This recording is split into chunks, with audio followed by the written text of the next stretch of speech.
Hello guys, samahan nyo ako. Lakarin natin ang Garden City High School, ang aking school. Yan. So, mula sa entrance ng school namin, samahan niyo ako. Lakarin natin ang Garden City High School, home of the Buffaloes. Okay, the time is 11:23 a.m. Yan. So, sa kanto, merong gasoline station, Maverick.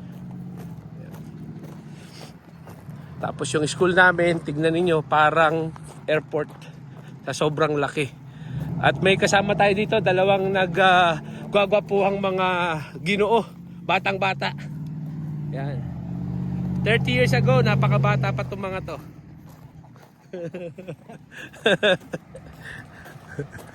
Yan, so, libutin natin yan. Ang Garden City High School ay nasa Kansas State, USA. Ayan. So nakakatuwa. I feel honored na nakapagturo ako dito sa napakalaking school na ito, high school, Garden City High School. Ayan. So samahan niyo ako. Pupunta tayo sa buong paligid. Yung loob, saka ko na papakita sa inyo yung loob. Papaalam muna ako sa principal ko. Ayan. Sa aking boss.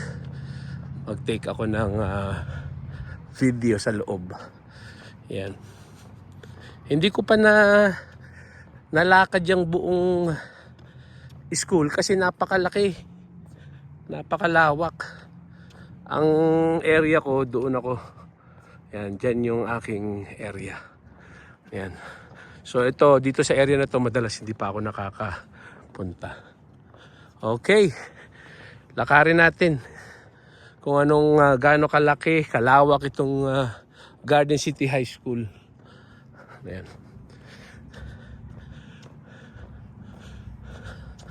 So ito yung usually ito yung dinadaanan ko kapag papasok ng school. Yan, nandito tayo papunta tayo sa parking area. Parking area ng mga students, parking area ng mga staff. Tapos ito yung pinaka-main, doon yung pinaka-main entrance. Tapos may mga visitors parking area din. Yan. Nandito tayo sa kabila para makita natin yung makakasalubong natin. Yan. And welcome to Garden City High School, home of the Buffaloes. Winter ngayon kaya yung mga puno ay wala ng mga dahon. Yung iba. Pero may mga puno din na may mga dahon pa. Kumbaga, yung mga puno dito kalbo na.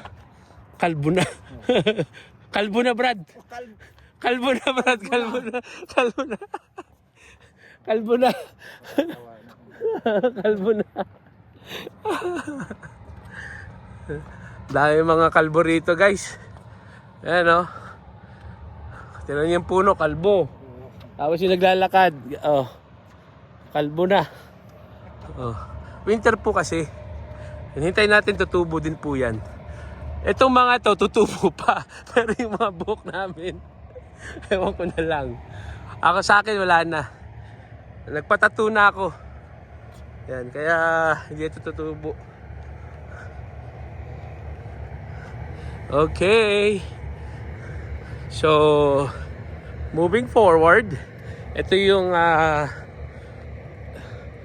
staff parking area. Yan. So may warning yan, oh. Staff parking only. All others will be ticketed. Yan. So kapag dito yung yung area mo, so dito yung parking area mo. Tapos diyan ka papasok sa loob din. Papasok sa loob. Yan. Si Sir Kenneth Subaan, diyan siya pumapasok. Yan. Diyan yung dito kasi yung kanyang classroom. Yan, guys, napakaganda ng ng eskwelahan. Sa tingin mo, brother, kaya ba magpatayo sana sa Pilipinas ng ganito? Kayang-kaya. Kayang-kaya, no? Kasi kung hindi lang binubulsa, yun.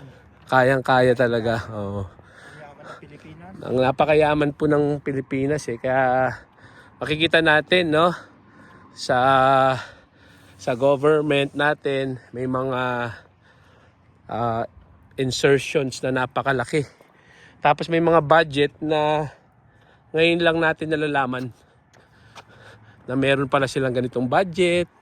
Walang nagrereklamo sapagkat pera. Bibigyan ka ng iba-iba pa yung term nila eh. Instead na bonus, hindi daw bonus. Oh. So, ganyan po kagagaling ang mga Pilipino. No? Kaya tayo po ay naghihirap kasi marami pong mga Pilipino ang sobrang galing. Anyways, back tayo sa ating video. Ayan. Po yung malapit na tayo sa pinakalikuran ng Garden City High School at makikita natin yung field. Ayan.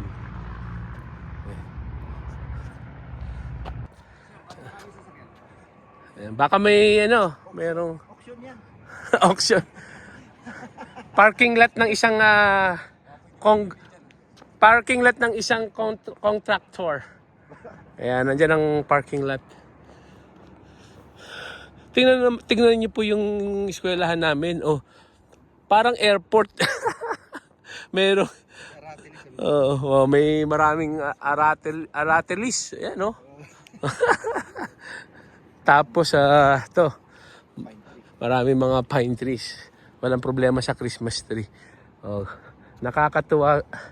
Guys, itong eskwelahan namin. Sobrang laki. First time ko rin itong ipakita sa inyo. Sa susunod na video ko naman, yung loob na parang mall naman yung loob. So, dito muna tayo sa labas. Samahan ninyo ako. At sa mga nangangarap na makapagturo sa USA, ha, tayo din po ay tumutulong. I-message nyo lang ako sa Facebook Messenger ko. Yan. Maaring hindi ko kagad masagot ang inyong mga message. Yan. Magpakilala po kayo kapag kayo po ay magme-message sa akin. Anong school, ilang years na kayo nagtuturo, yan, educational attainment ninyo. Yan, tapos kapag ako po ay may free time, tawagan ko po kayo at sagutin ko yung mga inquiries po ninyo. Yan. So ito, Buffalo Stadium. Yan. Tapos ayan yung mga siguro ngayon baka may activity ngayon kaya ang dami sasakyan pa dito. Yan, oh. So yan. Hindi pa ako nakakapanood ng actual game dyan. Yan. So napakalawak. Tapos papunta na tayo sa student parking area. So ayan, parking, events, visitors, and students. Ayan. So kapag may mga bisita, pwede mag-park dyan. First come, first serve ang parking. Tapos, mga estudyante, kasama nyo nagpa-park dyan. Ayan. So, napaka-lawak talaga. Ayan. Okay. Tapos, tignan ninyo. Ito yung tinatawag na, The Point. Ayun yung tinatawag na The Point. Ayun yung parang point. Yan. So, dyan naman ako pumapasok. So, likod to. Likod. Yan. Yan. So, may tennis din sila. Tennis court. Yan. So, papakita ko sa inyo yung pinapasukan ko na sa likuran. Kasi nga, dito nga yung aking classroom. Banda dyan. Yan. So, guys, tingnan nyo, napakalaki po ng aming paaralan. Yan. Salamat sa pagsama nyo sa akin sa paglibot dito sa Garden City High School, home of the Buffaloes. Tingnan nyo po yung parking area. Yan. Yan, may nakalagay doon, home of the Buffaloes. Parking area po ito para sa mga visitors guests and students. Napakalawak. Oh, lawak po niyan. Ayun, hanggang dulo po yan. Napupuno po yan kapag may meron pong games. Yan, napupuno po itong parking lot na yan. Imagine that. Yan. At kapag may pasok, maraming mga estudyante din ang may mga sasakyan at napupuno po yan. So, sa mga estudyante, first come first serve parking yan.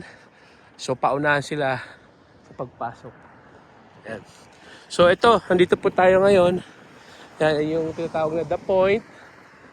Tapos, one way ito, one way. Itong area na to, one way. So, dito po ako, samahan ko kayo sa parking space ko, no? So, kaming mga teachers, meron po kaming designated parking area. Ayan. So, ito po yung tinatawag na The Point. Ayan, The Point, yung pinakalikod. So, kapag ka Saturday, Sunday, pwede kayong mag-park dito para malapit. Kasi walang Saturday, I mean. Yan. Kasi kapag weekdays, may designated din. So, doon po ako pumapasok sa pintuan na yun. Yan, dyan. Sa may number 32. Tapos yung room ko, andun lang sa taas na yan. At ang aking parking space ito, 344. So, dito ko pinapark yung aking sasakyan. Ayun, ayan. Meron po tayo rito galing pang Pilipinas. Ayan po, yung naglalakad po na yan, si Kuya Albert galing pang Pilipinas. Sa Regal. Oh, meron po yung pelikula sana sa Regal, hindi lang niya pinirmahan. Yan. Guys, pakita ko pala sa inyo, nakakatuwa. Sana nakikita ninyo yung mga migrating birds yata yan. Basta nag-exercise lang yata yung mga yan. Palagi ko sila nakikita. Yan. Ano mga ibon yan? Geese? Oh. Migratory birds. Ayan, ang dami nila. Tapos nakakatuwa, meron silang mga may pattern talaga. Ayun, nakakatuwa. Ayan. Ayan. Anyways, tapos yun pa, kabila. Ayan. Ayan. So, ito yung parking area naman ito sa mga teachers saka students. Ayan. Ayan. So, may mga numbers yan. Ayan. Yung iba, pinipinturahan nila para meron silang palatandaan. Ayan. Ayan. So, ito yung pinakalikuran. Ayun po yung classroom ko. Yun, yung sa second floor na yun. Yun, yung may puno. Ayan. Ayan, nandun yung room ko. Yun, nandun. Ayan. So, malapit na tayo sa pinaka main entrance. Ang masasabi ko lang, hindi ko alam kung maganda, one way in, one way out ito. So, kung saan ka pumasok kanina doon sa pinaka umpisa ng video na ito, doon ka lang din pwedeng lumabas.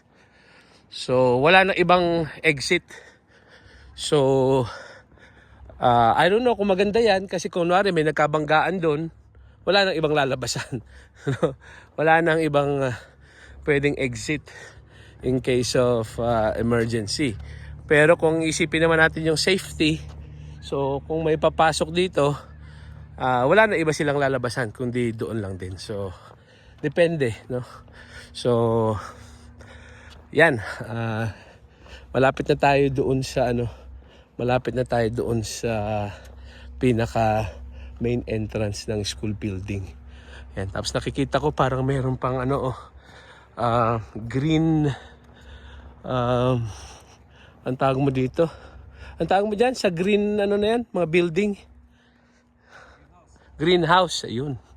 Kalimutan ko, ayan. Hindi lang pala basta-basta ang greenhouse. Ayan, may mga electric fan, may mga para yung yung greenhouse. Shelter? Ayan, may mga greenhouse sila. Oh. Yeah.